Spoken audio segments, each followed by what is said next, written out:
Returning to your family's homeland during wartime must be a conflicting experience.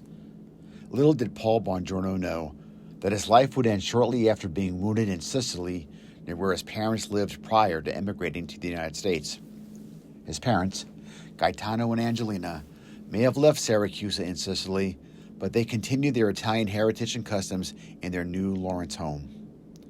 Bongiorno's father owned a market on Common Street, Bongi's Market, near where the family lived. When young Paul wasn't working, he went to Lawrence schools and finished 2 years at Lawrence High School before working full-time at his family's market. During these tough times, he did not take a paycheck.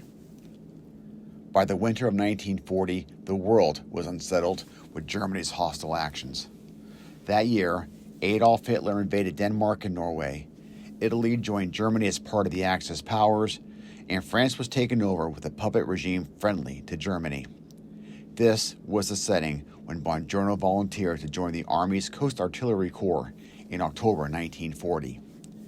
He spent 14 months overseas and was part of the initial invasion force in North Africa's Tunisia.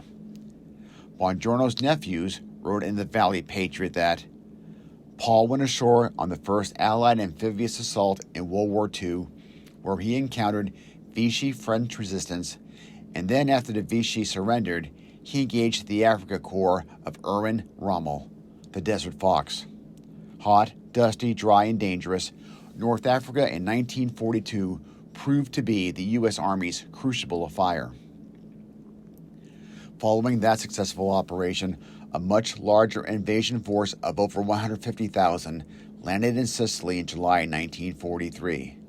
Bongiorno, with his 1st Division, led the initial wave of Allied combatants on the Sicilian beaches. Initially, he went to shore in Gaeta, Italy with little opposition. In the last week of 1943, the 1st Infantry Division was in central Sicily, moving eastward. Somewhere in this vicinity, near Troina, Bongiorno was critically wounded in action less than 100 miles from his parents' original Sicilian home. He was taken to an Allied hospital in North Africa, where he died.